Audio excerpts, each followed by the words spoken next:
ആശ്വാസം നേടാം. ഹൃത്തിനുള്ളിൽ ജീവൻ നൽകും വചനം, തിരുവചനം. ഷാലോമിൻ്റെ എല്ലാ പ്രേക്ഷകർക്കും യേശുക്രിസ്തുവിൻ്റെ സ്നേഹവും സമാധാനവും. വേദപുസ്തകത്തിൻ്റെ താളുകളിൽ ഏറ്റവും ചെറിയ വാചകമായിട്ട് പലപ്പോഴും ചിത്രീകരിക്കപ്പെടുന്നത് യോഹന്നാനെഴുതിയ സുവിശേഷം 11-ാം അധ്യായം വാക്യം 35 യേശു കണ്ണുനീർ പൊഴിച്ചു. യേശു കണ്ണുനീർ പൊഴിച്ചു. ഈ വചനത്തെ ഏറ്റവും ചെറിയൊരു വചനമായിട്ട് കാണുമ്പോൾ എൻ്റെ പ്രിയപ്പെട്ടവരെ, ഈ വചനത്തിലൂടെ നമുക്ക് മനസ്സിലാവുന്നത് എന്താണ്? കണ്ണുനീരൊഴുക്കാത്ത മനുഷ്യരില്ല. എങ്കിലും പലപ്പോഴും നമുക്ക് ദൈവത്തോടുള്ള പരാതി എന്താ? കർത്താവേ, എൻ്റെ നിലവിളിക്ക് മുന്നിൽ നീ പുറംതിരിഞ്ഞു നിൽക്കുകയാണോ? നിലവിളിച്ചവന് മാത്രമേ നിലവിളിയുടെ വേദന തിരിച്ചറിയുവാൻ സാധിക്കുകയുള്ളൂ. എൻ്റെ പ്രിയപ്പെട്ടവരെ, നമ്മുടെ യേശു കണ്ണുനീരൊഴുക്കിയ ഒരു ദൈവമാണ്, നിലവിളിച്ച ഒരു ദൈവമാണ്. അതുകൊണ്ട് ഇന്ന് നീ അനുഭവിക്കുന്ന വേദനകൾ, എത്രയോ ദിവസങ്ങളിൽ ഒറ്റയ്ക്കിരുന്ന് നീ കരഞ്ഞിട്ടുണ്ട്. പല രാത്രികളിലും കണ്ണുനീരിൽ കുതിർന്നതാണ് നിന്റെ തലയിണയെങ്കിൽ, തലയിണയിൽ മുഖം പൂഴ്ത്തി നീ വിങ്ങിപ്പൊട്ടുന്ന സമയത്ത് തൊട്ടടുത്ത് കിടക്കുന്ന വ്യക്തിക്ക് പോലും മനസ്സിലാക്കുവാൻ സാധിച്ചില്ല നീ കരയുകയാണെന്ന്.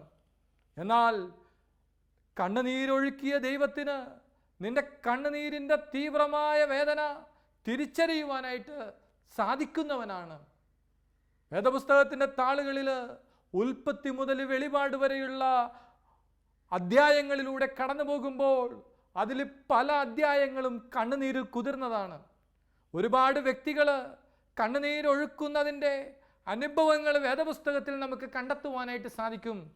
അത്തരം ചില കണ്ണുനീരിൻ്റെ ഓർമ്മപ്പെടുത്തലുകൾ, അത്തരം ചില അനുഭവങ്ങൾ ഓർത്തെടുക്കുവാനായിട്ട് നമ്മൾ ശ്രമിക്കുകയാണ്. ആദ്യത്തെ കണ്ണുനീരായിട്ട് പറയുമ്പോൾ ഒരു മിണ്ടാപ്രാണിയുടെ കണ്ണുനീരാണ് മനസ്സിലേക്ക് വരുന്നത്. ലൂക്ക എഴുതിയ സുവിശേഷത്തിൽ 15-ാം അധ്യായത്തിൽ നമുക്ക് ആ മിണ്ടാപ്രാണിയെ കാണുവാനായിട്ട് സാധിക്കും. പുല്ലിൻ്റെ പച്ചപ്പിൻ്റെ മനോഹാരിത ആസ്വദിച്ചുകൊണ്ട് മുന്നോട്ട് പോകുന്ന ആ ആട് ഒരിക്കൽ പോലും ചിന്തിച്ചില്ല താനൊരു കെണിയിലേക്കാണ് പോകുന്നതെന്ന്. പുല്ല് തിന്ന് അവസാനം മുൾപടർപ്പിലെത്തിയ ആട് രക്ഷപ്പെടുവാനായിട്ട് സ്വയം ശ്രമിക്കുന്നുണ്ട്. മുൾപടർപ്പിൽ നിന്ന് രക്ഷപ്പെടാൻ ആട് സ്വയം ശ്രമിച്ചപ്പോൾ രക്ഷപ്പെട്ടില്ലെന്ന് മാത്രമല്ല, മുള്ളുകൾ ആടിൻ്റെ ദേഹത്ത് ആഴ്ന്നിറങ്ങി. അനങ്ങാൻ പോലും പറ്റാത്ത വണ്ണം ആ ആട് കണ്ണുനീരൊഴുക്കിയപ്പോൾ നഷ്ടപ്പെട്ട ആടിനെ അന്വേഷിക്കുന്ന ഇടയൻ്റെ ചെവികളിലും ആ നിലവിളിയുടെ ശബ്ദം കേട്ടു. കൂരാക്കൂരിട്ടിൽ മുള്ളുകളും കല്ലുകളും നിറഞ്ഞ കാടിൻ്റെ ഏറ്റവും തീവ്രതയിൽ ശബ്ദം കേട്ട സ്ഥലത്തേക്ക് ഇടയൻ വന്നപ്പോൾ കണ്ട കാഴ്ച എന്താ? മുള്ളുകൾക്കിടയിൽ രക്തത്തിൽ കുളിച്ചു കിടക്കുന്ന കുഞ്ഞാടിൻ്റെ അവസ്ഥ. ഇടയൻ ആ താഴ്വാരത്തിലേക്ക് ഓടിച്ചെന്നു. ആടിനെ മുള്ളുകൾ അടർത്തി മാറ്റി മുറിവുകൾ വെച്ച് കെട്ടി നെഞ്ചോട് ചേർത്ത് ആലയിലേക്ക് പോയ നല്ല ഇടയൻ്റെ കഥയും നമ്മളെ പഠിപ്പിച്ചത് ക്രിസ്തുവാണ്. എന്താണ് ഈ മുൾപടർപ്പ് നമ്മളോട് ആയിട്ട് പറയുന്നത്? പ്രിയപ്പെട്ടവരെ, മുൾപടർപ്പ് എന്ന് പറയുന്നത് ചില ബന്ധനങ്ങളാണ്, ചില തഴക്കദോഷങ്ങളാണ്, ചില ദുശ്ശീലങ്ങളാണ്. നാളുകളായിട്ട് ഏതെങ്കിലുമൊക്കെ ബന്ധനത്തിൽ അകപ്പെട്ട് കിടക്കുന്ന ആരെങ്കിലും ഉണ്ടോ? ഏതെങ്കിലും പാപത്തിൻ്റെ ബന്ധനത്തിൽ അകപ്പെട്ട് രക്ഷപ്പെടാൻ പറ്റാത്തവണ്ണം ചില വൈകൃതങ്ങളിൽ, ചില ദുശ്ശീലങ്ങളിൽ അകപ്പെട്ടിരിക്കുന്ന പ്രിയപ്പെട്ട മകനെ, ഏതെങ്കിലും ദുശ്ശീലങ്ങളിൽ അകപ്പെട്ട വ്യക്തിയാണ് നീയെങ്കിൽ, എൻ്റെ പ്രിയപ്പെട്ടവരെ, നിങ്ങളുടെ പ്രശ്നത്തിന് ഏക ഉത്തരമെന്ന് പറയുന്നത് ആട് ചെയ്തതാണ്. ആടെന്താ ചെയ്തത്? ഇടയൻ്റെ ചെവികളിൽ കരച്ചിലെത്തുവോളം ഉച്ചത്തിൽ കരഞ്ഞു. കരഞ്ഞപ്പോഴെന്താ സംഭവിച്ചത്? കരഞ്ഞപ്പോൾ എന്താണ് സംഭവിച്ചത്? ഇടയൻ ആ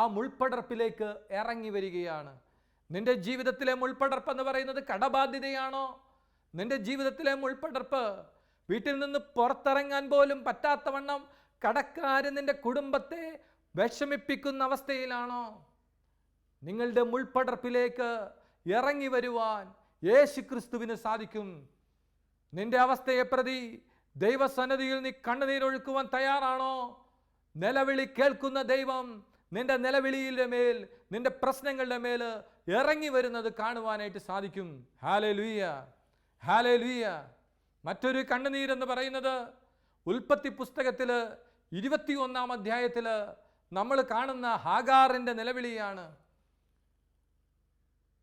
കൈക്കുഞ്ഞിനെയും കൊണ്ട് സ്വന്തം വീടിൻ്റെ സുരക്ഷിതത്വത്തിൽ നിന്ന് ഇറങ്ങിപ്പോരേണ്ടി വരുന്ന ഒരമ്മയുടെ നിസ്സഹായതയുടെ വേദനയുടെ തീവ്രത ഹാഗാറിൽ നമുക്ക് കാണുവാനായിട്ട് സാധിക്കും. തൻ്റെ കുഞ്ഞിനെയും കൊണ്ട് ബർഷബ മരുഭൂമിയിലൂടെ നടക്കുമ്പോൾ താൻ കരുതിയ കുടിവെള്ളം, തോൽക്കുടങ്ങൾ മുഴുവൻ കാലിയായി, കുടിവെള്ളം മുഴുവൻ തീർന്ന അവസ്ഥയിൽ തൻ്റെ കുഞ്ഞ് ഒരു തുള്ളി വെള്ളത്തിന് വേണ്ടി കരഞ്ഞു. ആ കുഞ്ഞിൻ്റെ കണ്ണുനീര് അമ്മ കേട്ടപ്പോൾ തൻ്റെ കുഞ്ഞിനൊരു തുള്ളി വെള്ളം കൊടുക്കാൻ പറ്റാത്ത അമ്മയുടെ നിസ്സഹായ അവസ്ഥ, അമ്മ എന്താ ചെയ്തത്? ആ കുഞ്ഞിനെ ബർഷബ മരുഭൂമിയിൽ തന്നെ കിടത്തിയിട്ട് ഒരമ്പെയ്ത്ത് ദൂരം മാറി നിന്ന് പുറംതിരിഞ്ഞ് അമ്മയും കരയുകയാണ്. എൻ്റെ കുഞ്ഞു മരിക്കുന്നത് കാണാൻ എനിക്ക് വയ്യ ദൈവമേ എന്നും പറഞ്ഞ് അമ്മ കരയുമ്പോൾ, വെള്ളത്തിന് വേണ്ടി കുഞ്ഞ് കരയുമ്പോൾ ആ കണ്ണുനീരിൻ്റെ മുന്നിൽ അത്ഭുതം കാണാൻ പറ്റും. ബർഷബ മരുഭൂമിയിൽ ഹാഗാറിന് വേണ്ടി, തൻ്റെ കുഞ്ഞിന് വേണ്ടി ദൈവം ഒരു നീരുറവ ഒരുക്കിയെങ്കിൽ, മരുഭൂമിയിൽ ദൈവം വെള്ളം കരുതിയെങ്കിൽ, പ്രിയപ്പെട്ട ദൈവ പൈതലേ, നിന്റെ ജീവിതത്തിലെ കണ്ണുനീര്, വചനം കേൾക്കുന്ന ഏതെങ്കിലും അമ്മമാരുണ്ടോ? നിങ്ങളുടെ കുഞ്ഞിനെ പ്രതി നിങ്ങൾ ഒഴുക്കുന്ന കണ്ണുനീരുണ്ടല്ലോ, ഒരു തുള്ളി കണ്ണുനീര് പോലും പാഴായി പോകുന്നില്ല. ഒരുപാട് കരഞ്ഞുകൂട്ടിയ ഒരു അമ്മയുടെ കഥ നമുക്കെല്ലാവർക്കും അറിയാം. 1-2 ദിവസങ്ങളല്ല ആ അമ്മ കരഞ്ഞത്, 33 വർഷമാണ്. ഇങ്ങനെ കരയുന്ന അമ്മ ഇടയ്ക്കൊക്കെ വേദന കൂടുമ്പോൾ മിലാനിലെ മെത്രാനായ അംബ്രോസിനെ കാണുവാനായിട്ട് ചെല്ലും. ബിഷപ്പിനോട് തൻ്റെ വേദനകളെല്ലാം തുറന്നു പറയുമ്പോൾ പിതാവ് എന്തു പറഞ്ഞാണ് മോനിക്കയെ ആശ്വസിപ്പിക്കുന്നത്? ബിഷപ്പ് മോനിക്കയോട് പറയും, മോനിക്ക നീ വിഷമിക്കണ്ട, കണ്ണുനീരിൻ്റെ പുത്രൻ ഒരിക്കൽ പോലും നശിക്കുകയില്ല. മോനിക്ക നീ വിഷമിക്കണ്ട, കണ്ണുനീരിൻ്റെ പുത്രൻ ഒരിക്കൽ പോലും നശിക്കുകയില്ല. എൻ്റെ പ്രിയപ്പെട്ടവരെ, മോനിക്കയുടെ ഉപദേശമല്ല അഗസ്റ്റീനോസിനെ മാനസാന്തരപ്പെടുത്തിയത്, മോനിക്കയുടെ കണ്ണുനീരാ. മോനിക്കയുടെ കണ്ണുനീര്, ഒരമ്മ മകന് വേണ്ടി ഒഴുക്കിയ കണ്ണുനീരിൻ്റെ തീവ്രത അവനെ വിശുദ്ധിയുടെ ഔന്നത്യങ്ങളിലേക്ക് ഉയർത്തിയെങ്കിൽ, പ്രിയപ്പെട്ട അമ്മമാരെ, പ്രിയപ്പെട്ട സഹോദരങ്ങളെ, നിങ്ങളുടെ ജീവിതത്തിൽ നിങ്ങൾ ആർക്കെങ്കിലും വേണ്ടി കരയുന്നുണ്ടോ? നിങ്ങളുടെ കണ്ണുനീരൊരു തുള്ളിപ്പോലും പാഴായി പോവുകയില്ല. കാരണം നമ്മുടെ ദൈവം നിലവിളി കേൾക്കുന്ന ദൈവമാണ്. Hallelujah, hallelujah. സാമുവേൽ പ്രവാചകന്റെ പുസ്തകത്തിൽ ദേവാലയത്തിൽ കണ്ണുനീരൊഴുക്കുന്ന ഒരു സ്ത്രീയുടെ കഠിന വേദന കാണാൻ പറ്റും. 1 സാമുവേൽ 1-ാം അധ്യായത്തിൽ വാക്യം 10 വചനം എന്താ പറയുന്നത്? അവൾ കർത്താവിനോട് ഹൃദയം നൊന്ത് കരഞ്ഞ് പ്രാർത്ഥിച്ചു. അവൾ കർത്താവിനോട് ഹൃദയം നൊന്ത് കരഞ്ഞ് പ്രാർത്ഥിച്ചു. എന്തുകൊണ്ടാണ് കരഞ്ഞ് പ്രാർത്ഥിച്ചത്? എൽക്കാന എന്ന് പറയുന്ന ദൈവമനുഷ്യന് 2 ഭാര്യമാരുണ്ട്, അന്നായും പെനീഞ്ഞായും. പെനീഞ്ഞായ്ക്ക് മക്കളുണ്ട്, അന്നയ്ക്ക് മക്കളില്ല. ഒരുപാട് കുത്തുവാക്കുകൾ കേട്ട് വിഷമിച്ച അന്ന ജെറുസലേം ദേവാലയത്തിൽ പ്രാർത്ഥിക്കാൻ ചെന്നപ്പോ അവൾ കർത്താവിൻ്റെ സന്നിധിയിൽ ഹൃദയം നൊന്ത് കരഞ്ഞ് പ്രാർത്ഥിക്കുന്ന അന്നയെ കണ്ട് ഏലി പുരോഹിതൻ വന്നിട്ട് ചോദിക്കുന്നുണ്ട്, അന്ന നിന്റെ ലഹരി ഇനിയും അവസാനിപ്പിക്കാറായില്ലേ? കാരണം എന്താ? അവളുടെ അധരം ചലിക്കുന്നതായിട്ട് കാണുന്നുണ്ട്, ശബ്ദം പുറത്തു വരുന്നില്ല.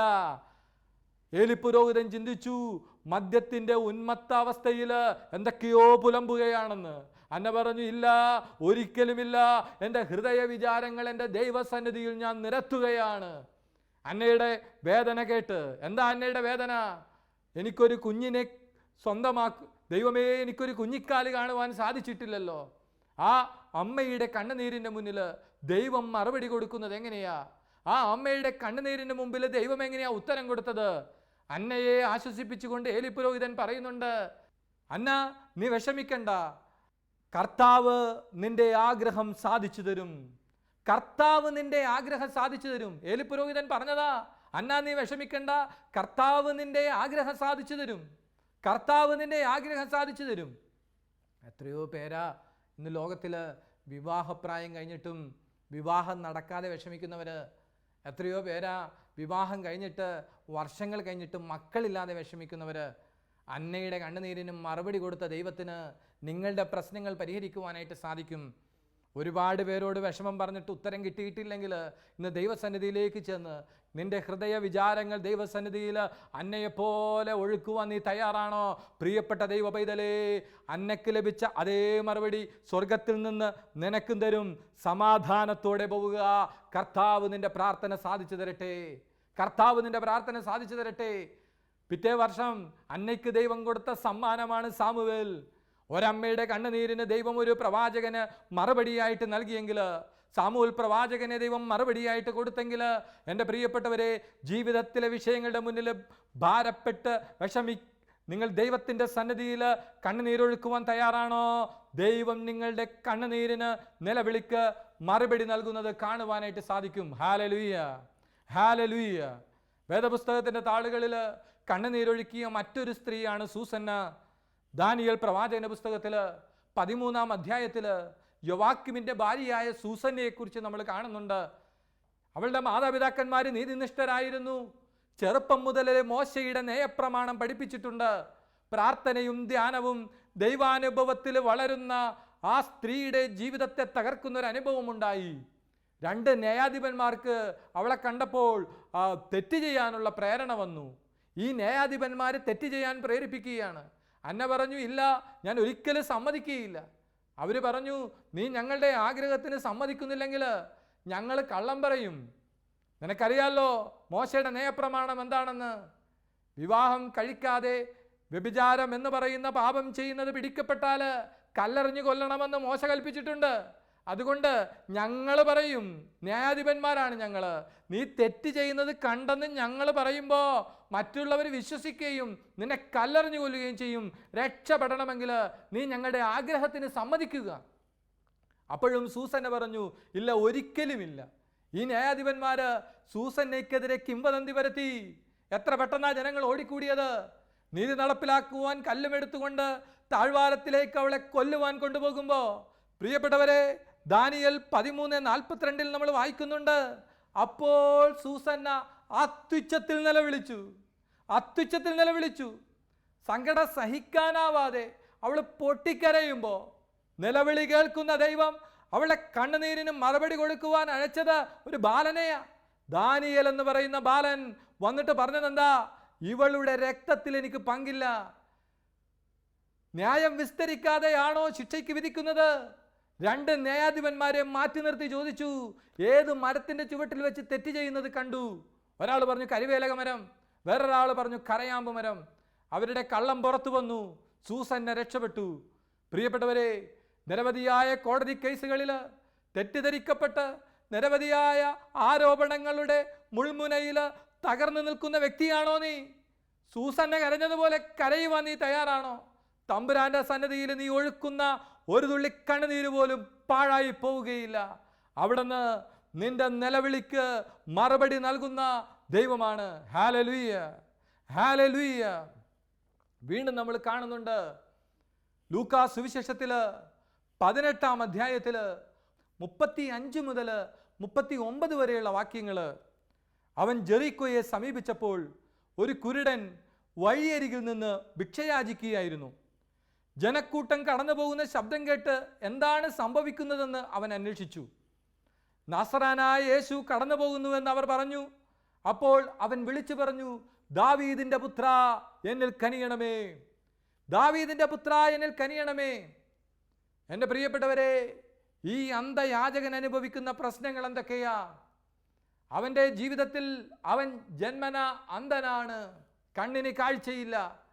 കണ്ണിന് കാഴ്ചയില്ലാത്തത് കൊണ്ട് തന്നെ അവനൊരു ഭിക്ഷക്കാരനായി മാറി. വഴിയരികിൽ ഭിക്ഷയ്ക്ക് വേണ്ടി ഇരിക്കുന്നവൻ യേശു അതുവഴി പോകുന്നു എന്ന് കേട്ടപ്പോൾ അവൻ ഉച്ചത്തിൽ വാവിട്ട് നിലവിളിച്ചുകൊണ്ട് ദാവീദിന്റെ പുത്രാ എന്നിൽ കനിയണമേ എന്ന് പറഞ്ഞപ്പോ ചുറ്റും കൂടിയിരുന്നവർ പറഞ്ഞു, അവനോട് മിണ്ടാതിരിക്കാൻ പറ, നീ ഒരു ഭിക്ഷുവാണ്. എൻ്റെ പ്രിയപ്പെട്ടവരെ, അവൻ അതൊന്നും കേട്ടില്ല. അവൻ ഉച്ചത്തിൽ നിലവിളിച്ചു. ആ നിലവിളിക്ക് മുന്നിൽ യേശു അവിടെ നിൽക്കുകയാണ്. യേശു അവനോട് വരാൻ പറഞ്ഞു. യേശു അവനോട് ചോദിച്ചു, ഞാൻ നിനക്കെന്താണ് ചെയ്തു തരണമെന്ന് നീ ആഗ്രഹിക്കുന്നത്? പ്രിയപ്പെട്ടവരെ, അവൻ്റെ നിലവിളിയുടെ മുമ്പിൽ യേശു നിന്നു. ഒരു ഭിക്ഷുവിൻ്റെ സ്വരത്തിന് മുന്നിൽ പോലും ഒരു ദൈവം നിൽക്കുവാൻ തയ്യാറാകുകയാണെങ്കിൽ, എൻ്റെ പ്രിയപ്പെട്ട സ്നേഹിത, നിന്റെ രോഗപീഠകളെക്കുറിച്ചോർത്ത് നീ കണ്ണുനീരൊഴുക്കുന്നു, നീ കർത്താവിൻ്റെ സന്നിധിയിൽ കണ്ണുനീരൊഴുക്കുന്നുണ്ടെങ്കിൽ നിന്റെ കണ്ണുനീരിന് അവിടുന്ന് മറുപടി നൽകുന്നത് നിനക്ക് കാണുവാനായിട്ട് സാധിക്കും. ആ അന്ധയാചകന് കണ്ണിന് കാഴ്ച കൊടുത്തു, അവൻ സൗഖ്യം സ്വന്തമാക്കി.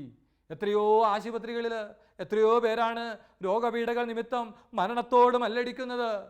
കണ്ണുനീരൊഴുക്കുവാൻ തയ്യാറാണോ? ദിവ്യവൈദ്യനായ ഈശോ വൈദ്യശാസ്ത്രം പരാജയപ്പെട്ടെടുത്ത് ദൈവശാസ്ത്രം വിജയിക്കുന്നത് നമുക്ക് കാണുവാനായിട്ട് സാധിക്കും. നിലവിളിക്കുന്ന ഹൃദയത്തോടെ കണ്ണുനീരോടെ നാം പ്രാർത്ഥിക്കുവാൻ തയ്യാറാണോ? രോഗങ്ങൾ സുഖപ്പെടുന്നത് നമുക്ക് കാണാൻ പറ്റും. ബൈബിളിൽ കണ്ണുനീരൊഴുക്കിയ മറ്റൊരു വ്യക്തി അരുമ ശിഷ്യനാണ്. ഈ കണ്ണുനീരിനെ പശ്ചാത്താപത്തിൻ്റെ കണ്ണുനീരെന്ന് വേണമെങ്കിൽ വിശേഷിപ്പിക്കാം. ആരാ കരഞ്ഞത്? പത്രോസ്. കോഴി കൂവുമ്പോൾ യേശു പത്രോസിൻ്റെ നേരെ നോക്കുന്നുണ്ട്. വചനം പറയുന്നുണ്ട്, അവൻ പുറത്തുപോയി മനംനൊന്ത് കരഞ്ഞു. എന്തുകൊണ്ടാണ് പത്രോസ് മനസ്സുനൊന്ത് കരഞ്ഞത്? കഴിഞ്ഞ ദിവസം ഗുരു പറഞ്ഞതാ, കോഴി കൂവുന്നതിന് മുമ്പ് നീ എന്നെ തള്ളിപ്പറയും. പ്രിയപ്പെട്ടവരെ, ആ തള്ളിപ്പറഞ്ഞ മനോവേദനയിൽ ആ പ്രിയപ്പെട്ട ശിഷ്യൻ പുറത്തുപോയി മനംനൊന്ത് കരഞ്ഞു. ആ കണ്ണുനീരാണ് പത്രോസിനെ സഭയുടെ തലവനായിട്ട് ദൈവം നിയമിക്കുവാനായിട്ട് കാരണം. അനുതപിക്കുന്ന പാപിക്ക് തിരിച്ചു വരുവാൻ ദൈവം അവസരം കൊടുക്കും.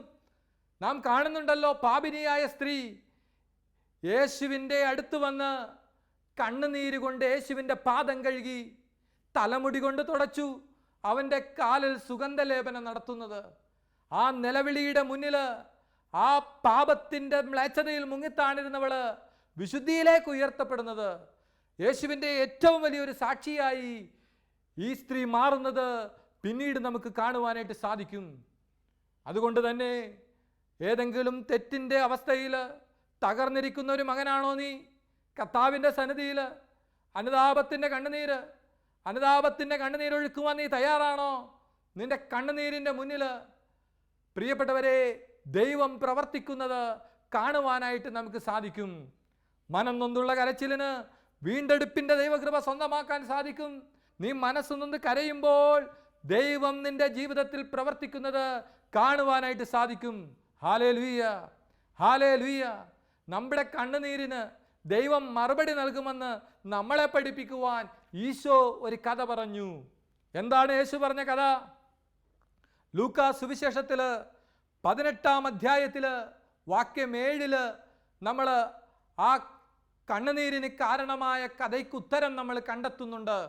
എന്താണ് കഥ? ദൈവത്തെ ഭയപ്പെടുകയോ മനുഷ്യരെ മാനിക്കുകയോ ചെയ്യാത്തൊരു ന്യായാധിപൻ ഒരു സ്ഥലത്തുണ്ടായിരുന്നു. ഒരു മനുഷ്യൻ ആർക്കെങ്കിലും സഹായം ചെയ്യണമെങ്കിൽ ഒന്നുകിൽ അവന് ദൈവഭയം വേണം, അല്ലെങ്കിൽ മനുഷ്യരെ മാനിക്കുവാനുള്ളൊരു മനസ്സ് വേണം. എന്നാൽ ഈ ന്യായാധിപൻ്റെ പ്രത്യേകത എന്താ? അവന് ദൈവഭയവുമില്ല, മനുഷ്യരെ മൈൻഡ് ചെയ്യത്തുമില്ല. ആ ന്യായാധിപൻ്റെ അടുത്തൊരു വിധവ വീണ്ടും വീണ്ടും വീണ്ടും നീതി നടത്തി തരണമേ എന്ന് പറയുമ്പോൾ അവസാന ന്യായാധിപൻ ചിന്തിക്കുകയാണ്, ഞാൻ മനുഷ്യരെ മാനിക്കാത്തവനാണ്, ദൈവത്തെ ഭയപ്പെടാത്തവനാണ്, എങ്കിലും ഇവൾക്ക് നീതി നടത്തിക്കൊടുത്തില്ലെങ്കിൽ ഇവൾ ഇനിയും എന്നെ ശല്യപ്പെടുത്തും, അതുകൊണ്ട് ശല്യം മാറാനെങ്കിലും ഞാൻ ഇവൾക്ക് നീതി നടത്തിക്കൊടുക്കുമെന്ന് നീതിരഹിതനായ ന്യായാധിപൻ ചിന്തിച്ചുവെങ്കിൽ ഈശോ പറയുന്നുണ്ട്, അങ്ങനെയെങ്കിൽ രാവും പകലും തന്നെ വിളിച്ച് കരയുന്നവർക്ക് ദൈവം നീതി നടത്തിക്കൊടുക്കുകയില്ലേ? തൻ്റെ തെരഞ്ഞെടുക്കപ്പെട്ടവർക്ക് ദൈവം നീതി നടത്തിക്കൊടുക്കുകയില്ലേ? അതുകൊണ്ട് പ്രിയപ്പെട്ട മകനെ, മകളെ, നിന്റെ കണ്ണുനീര് ഒരു തുള്ളി പോലും പാഴായി പോകുന്നില്ല. നിന്റെ വേദനയുടെ മുന്നിൽ നീ ഒഴുക്കിയ കണ്ണുനീര് അവൻ്റെ സന്നിധിയിൽ സങ്കീർത്തകൻ പറയുന്നത് പോലെ എൻ്റെ കണ്ണുനീർ കണങ്ങൾ അങ്ങ് കുപ്പിയിൽ ശേഖരിച്ചിട്ടുണ്ടല്ലോ, പ്രിയപ്പെട്ട മകനെ മകളെ, ഒഴുക്കിയ കണ്ണുനീര് നിന്റെ ജീവിതത്തിലെ അനുഗ്രഹത്തിൻ്റെ വാതിലുകളായി രൂപപ്പെടുന്നത് നമുക്ക് കാണുവാനായിട്ട് സാധിക്കും. ഉദ്ധിതനായ ഈശോ ചോദിക്കുന്ന ആദ്യത്തെ ചോദ്യം എന്താ? യേശു ചോദിച്ചതെന്താ? യോഹന്നാന്റെ സുവിശേഷം 20-ാം അധ്യായത്തില് വാക്യം 13 നമ്മൾ കാണുന്നുണ്ട്. വാക്യം 13 നമ്മൾ കാണുന്നുണ്ട്. എന്താണത്? സ്ത്രീയെ, നീ കരയുന്നതെന്തിന്? നീ കരയുന്നതെന്തിന്? ഇവിടെ കരയുന്ന ആരെങ്കിലും ദൈവവചനം കേൾക്കുന്നുണ്ടോ? ഒരു ദൈവം നിന്നോടും ചോദിക്കുന്നുണ്ട്, എൻ്റെ മകനെ നീ എന്തിനാണ് കരയുന്നത്? എൻ്റെ മകളെ നീ എന്തിനാണ് കരയുന്നത്? കണ്ണുനീരിന് മറുപടി നൽകുന്ന ദൈവം എന്താ പറയുന്നത്? യെശയ്യാ 25:8, ഞാൻ സകലരുടെയും കണ്ണുനീർ തുടച്ചു മാറ്റും. ഞാൻ സകലരുടെയും കണ്ണുനീർ തുടച്ചു മാറ്റും. വെളിപാട് 7:17 പറയുന്നുണ്ട്, ദൈവം അവരുടെ കണ്ണുകളിൽ നിന്ന് കണ്ണുനീർ തുടച്ചു നീക്കും. ആര് കണ്ണുനീർ തുടച്ചു നീക്കുമെന്നാ പറയുന്നത്? ദൈവം അവരുടെ കണ്ണുകളിൽ നിന്ന് കണ്ണുനീർ തുടച്ചു നീക്കും. വേദപുസ്തകത്തിൻ്റെ അവസാനത്തെ അധ്യായമായ വെളിപാട് പുസ്തകത്തിൽ പാത്മോസിന്റെ ഏകാന്തതയിലിരുന്ന് യോഹന്നാൻ കരയുന്ന ഒരു രംഗമുണ്ട്. വെളിപാട് പുസ്തകം 5-ാം അധ്യായത്തിൽ 1 മുതലുള്ള വാക്യങ്ങളിൽ നമ്മൾ കാണുന്നുണ്ട്. സിംഹാസനസ്ഥന്റെ വലത്തുകൈയിൽ അകത്തും പുറത്തും എഴുതപ്പെട്ടിട്ടുള്ളതും സപ്തമുദ്രകൾ പതിച്ചിട്ടുള്ളതുമായ ഒരു പുസ്തക ചുരുളിനെയും ശക്തനായ ഒരു ദൂതനെയും ഞാൻ കണ്ടു. സ്വർഗത്തിൽ നിന്നൊരു സ്വരമുണ്ടാവുന്നുണ്ട്, ഈ പുസ്തക ചുരുൾ സ്വീകരിക്കുവാനും ഇതിലെ മുദ്രകൾ തുറക്കുവാനും യോഗ്യതയുള്ളത് ആരാണ്? സ്വർഗത്തിലും ഭൂമിയിലും ഭൂമിക്കടിയിലും ചുറ്റിനും നോക്കിയിട്ട് ആ സപ്തമുദ്രകൾ പതിച്ചിട്ടുള്ള പുസ്തക ചുരുൾ സ്വീകരിക്കുവാൻ യോഗ്യതയുള്ള ആരെയും കണ്ടെത്താഞ്ഞതിനാൽ വചനം പറയുന്നത് എന്താ? യോഹന്നാനായ ഞാൻ വളരെയേറെ കരഞ്ഞു. ഒരു കൊച്ചുകുട്ടി കരയുന്നത് പോലെ പാത്മോസിന്റെ ഏകാന്തതയിലിരുന്ന് യോഹന്നാൻ ഏങ്ങി ഏങ്ങി കരയുമ്പോ സ്വർഗം യോഹന്നാന് കൊടുത്ത മറുപടി എന്താ? കരയാതിരിക്കൂ, കരയാതിരിക്കൂ. ഇതാ യൂദാ വംശത്തിന്റെ സിംഹവും ദാവീദിന്റെ വേരുമായവൻ വിജയിച്ചിരിക്കുന്നു. കരയാതിരിക്കൂ, ഇതാ യൂദാ വംശത്തിന്റെ സിംഹവും ദാവീദിന്റെ വേരുമായവൻ വിജയിച്ചിരിക്കുന്നു. അവന് പുസ്തക ചുരുൾ സ്വീകരിക്കുവാനും അതിലെ മുദ്രകൾ തുറക്കുവാനും സാധിക്കും. എൻ്റെ പ്രിയപ്പെട്ടവരെ, നിന്റെ ജീവിതത്തിലെ എല്ലാ പ്രശ്നങ്ങളും പരിഹരിക്കുവാൻ യേശു ക്രിസ്തു വിജയിച്ചിരിക്കുന്നു. സ്നാപകൻ ചൂണ്ടിയ യേശു ലോകത്തിന്റെ പാപം നീക്കുന്ന ദൈവത്തിന്റെ കുഞ്ഞാടാണെങ്കിൽ വെളിപ്പാടിലെ യേശു ലയൺ ഓഫ് ജൂദയാണ്, യൂദാ വംശത്തിന്റെ സിംഹമാണ്. നിന്റെ ജീവിതത്തിലെ എല്ലാ പ്രശ്നങ്ങൾക്കും മറുപടി നൽകുവാൻ ഈ യേശുവിന് സാധിക്കും. അതുകൊണ്ട് നമ്മുടെ കണ്ണുനീരിന് മറുപടി ലഭിക്കുവാൻ നിലവിളിക്കുന്ന ഹൃദയത്തോടെ അവിടുത്തെ സന്നിധിയിൽ നമുക്ക് പ്രാർത്ഥിക്കാം.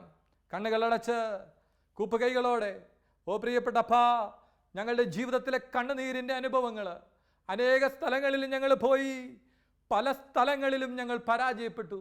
എന്നാൽ ഞങ്ങൾ മനസ്സിലാക്കുന്നു, നിലവിളിക്കുന്ന ഹൃദയത്തിന് സ്വർഗം മറുപടി നൽകുമെന്ന്.